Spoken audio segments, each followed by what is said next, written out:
I turned just as the head of black hair emerged from behind the refrigerator door to see who was causing such a racket.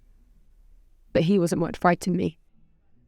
Next to the island in the kitchen was a black dog, beautiful but with a look in its eyes as if it wanted to eat me one morsel at a time. It was a Labrador, I thought, but I couldn't say. My eyes went from the dog to the boy standing beside it. I looked with curiosity, but also with surprise at who could only be William's son, Nicholas Lester. The first thing that came into my head when I saw him was, look at those eyes. They were sky blue, bright as the walls of my room, a complete contrast to his raven hair, which was unkempt and damp with sweat. He must have just worked out because he had on leggings and a baggy muscle shirt.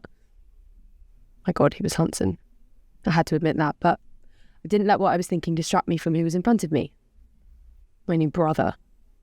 The person I'd have to live with for a year. A year that I sensed would be outright torture. And his dog went on growling at me as if it could guess at my thoughts. "You're Nicholas, right?"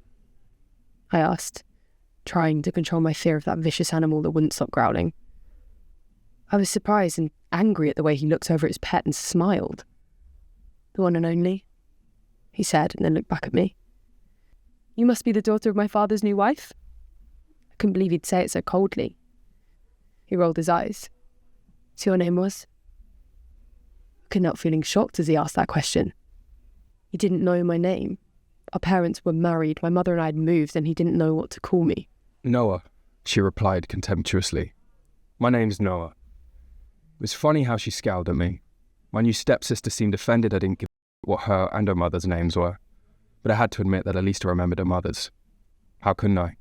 The last 3 weeks she'd spent more time in my house than I had. Raphael and Morgan was now a part of my life, and to make matters worse, she'd brought company. "Isn't that a dude's name?" I asked, knowing it would bother her. No offence, obviously, I added when I saw her honey-coloured eyes open with surprise. "It's a girl's name too," she answered a second later. I watched her look at me and then at Thor, my dog, and I couldn't help laughing. Probably your limited vocabulary doesn't include the word unisex. Thor kept growling and baring his teeth. It wasn't his fault. We trained him not to trust strangers. With one word from me, he turned back into the sweet dog he always was, but it was too fun seeing the look of fear on my new stepsister's face.